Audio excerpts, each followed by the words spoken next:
ज्योतिष शास्त्र के आलोक में भारत का भविष्य एवं उसका वैश्विक प्रभाव, ज्योतिष शास्त्र के रहस्यमय विज्ञान के पारंपरिक सूत्रों की विवेचना। विक्रम संवत 2028 कार्तिक कृष्ण पंचमी सृष्टि शनिवार व रविवार दिनांक 11 व 12 अक्टूबर 2025। स्थान होटल आरके ग्रैंड सिगरा थाना के सामने वाराणसी में आयोजित हुआ। इस कार्यक्रम में अध्यक्ष प्रोफेसर नागेंद्र पांडे, महामंत्री प्रोफेसर सदानंद शुक्ला, उपाध्यक्ष प्रोफेसर चंद्रमा पांडे, कोषाध्यक्ष प्रोफेसर चंद मौली उपाध्याय, आयोजक राजीव नारायण पांडे, संयोजक दिलीप श्रीवास्तव। ज्योतिष विज्ञान समिति वाराणसी की स्थापना 15 मार्च 2003 को हुई थी और यह अपने स्थापना काल से 22 वर्ष पूर्ण कर 23वें वर्ष 2025 ईस्वी में प्रवेश कर रही है। अब तक समिति के माध्यम से 20 सम्मेलन संगोष्ठी राष्ट्रीय स्तर पर आयोजित हुए हैं।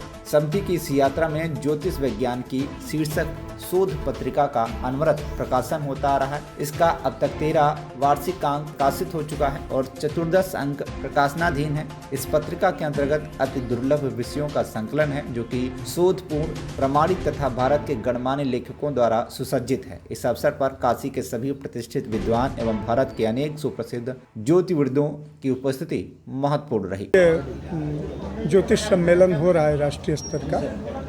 इसमें अनेक विषयों की चर्चा होगी। जैसा कि आप लोगों ने देखा कि आरंभ में ही भारतवर्ष के भविष्य को लेकर के चर्चा हुई और भारतवर्ष का भविष्य अत्यंत उज्जवल है और इसका अभी कभी विखंडन नहीं हो सकता क्योंकि वृष लग्न में इसका जन्म हुआ है, स्वाधीनता मिली है, इसका विस्तार होना है और इसका विस्तार 2036 के अंत तक संभावित है।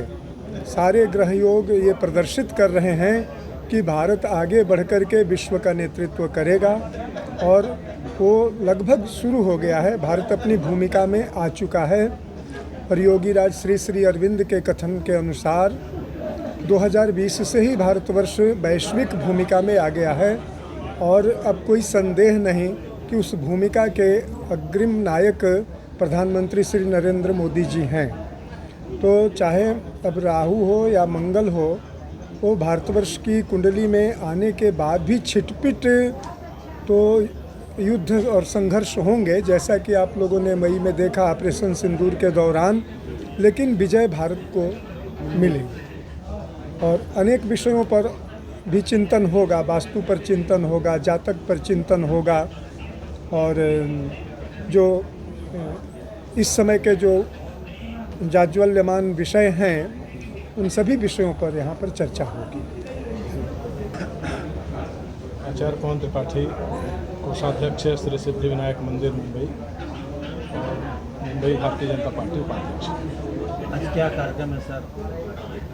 ज्योतिष विज्ञान समिति द्वारा 2 दिवसीय ज्योतिष सम्मेलन आप सभी लोग देख रहे हैं कि आप भी देश ही नहीं पूरे विश्व के प्रतिष्ठित विद्वानों की उपस्थिति में मनाए जा रहे हैं। और अभी जिस प्रकार से आदरणीय श्री कामेश्वर उपाध्याय जी, आदरणीय श्री चंद्रमौली उपाध्याय जी, श्री रामचंद्र पांडे जी, श्री नागेंद्र पांडे जी, तो ज्योतिष ऐसा विषय है जो पूरे देश को, पूरे विश्व को सतमार्ग दिखाने का कार्य करता है, सही रास्ता दिखाने का कार्य करता है। तो निश्चित रूप से इस प्रकार के सम्मेलन होते रहने चाहिए क्योंकि जब शास्त्र सम्मत सम्मेलन होंगे तो देश और दुनिया में जो भ्रांतियाँ फैलती हैं शास्त्रों को लेकर के, ज्योतिष को लेकर के, वह दूर होंगी। डॉक्टर गीता शर्मा, छत्तीसगढ़ बस्तर से, उत्तर बस्तर कांकेर स्टेट से हूँ मैं। ये चूँकि वाराणसी एक धार्मिक नगरी है, यहाँ पर ज्योतिषी केंद्र है और यहाँ सम्मेलन है, उसमें आप आई हैं जी, तो कैसा लग रहा है? बहुत अच्छा। हम तो ज्ञानार्जन के लिए आए हैं। ज्योतिष की जो ज्ञान है ना, व्यक्ति कितना भी अर्जित कर दे सदैव विद्यार्थी ही रहता है।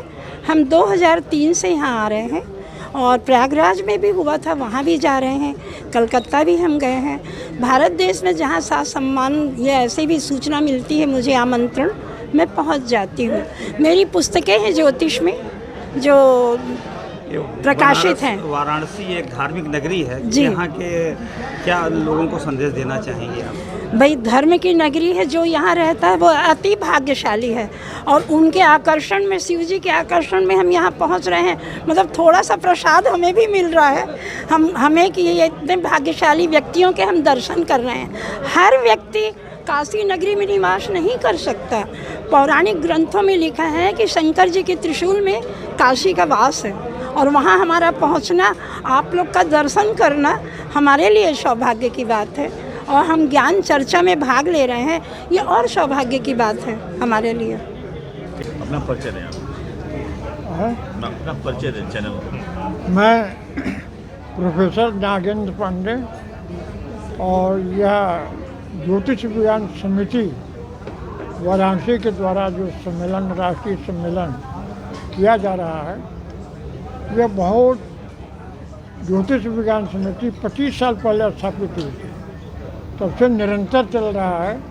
और एक अच्छी बात है कि उस समय जो हमारे पदाधिकारी थे वो आज भी है और ये कार्यक्रम चलता जा रहा है। प्रतिवर्ष हम ऐसा सम्मेलन करते हैं। गुरु जी, वर्तमान सत्र का आकलन किया जाए तो अन्य विज्ञानों की अपेक्षा ज्योतिषी शास्त्र पीछे चला गया, क्यों? कहीं पीछे नहीं गया, ज्योतिष बहुत आगे है।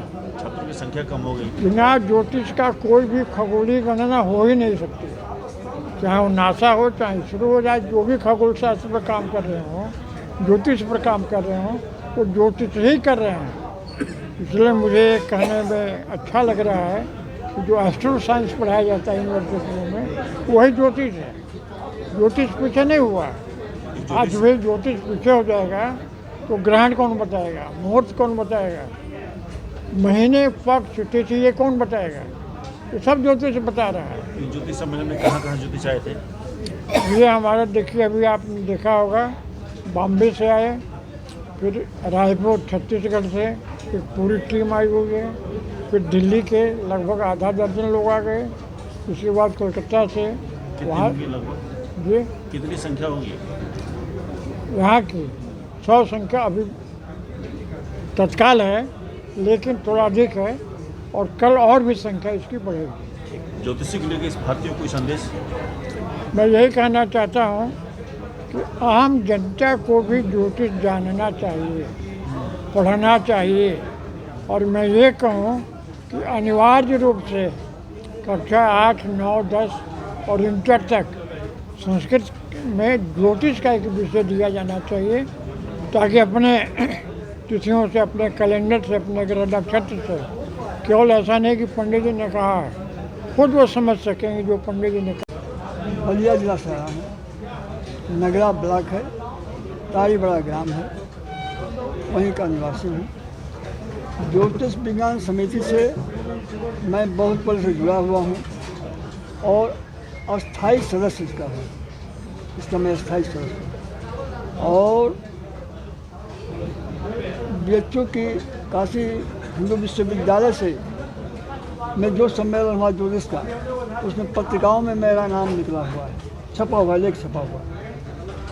और ये ज्योतिष विज्ञान समिति जो वाराणसी, जो संप्रांत से गवर्न होती थी, उसमें कई पत्रिकाओं में हमारा लेख निकला है। ज्योतिष विज्ञान में कौन कौन विद्याओं का अध्ययन किया जा सकता है, क्या क्या पता लगाया जा सकता है? ज्योतिष शास्त्र के अनुसार ज्योतिष शास्त्र की 2 शाखा हो जाती है, एक फलित ज्योतिष है, एक गणित ज्योतिष है। फलित ज्योतिष का अर्थ यह है कि उसमें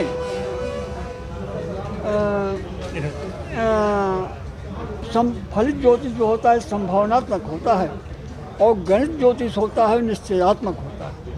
फलित ज्योतिष के आधार पर मनुष्य की, बच्चा जो पैदा होता है, उसके जन्मपत्र, जन्म कुंडली बनाई जाती है, उसके भाग्य क्या होता है, वो राजा होगा, राष्ट्रपति होगा, रंक होगा, साध होगा, इस तरह की उसमें बात होती है। ये उसमें 12 खाना जो होता है ज्योतिष का, जो चक्र कहा जाता है, उसमें चौथा घर जो होता है वो सुख, साधन, मातृ और भवन, इन सब का होता है। 10वां घर जो होता है वो नौकरी, पिता, राजयोग होता है। अगर यूँ कहें तो मैं 3 बार भविष्यवाणी किया हूँ प्रधानमंत्री मोदी की। दूसरे बार भविष्यवाणी मैं वहाँ दिल्ली से जो मेरा पहुँचा था, दिल्ली के चैनल से मैं बात किया था 7 मिनट। दूसरे बार जो क्या आपको लगता है कि 27 में मोदी विजयी होंगे?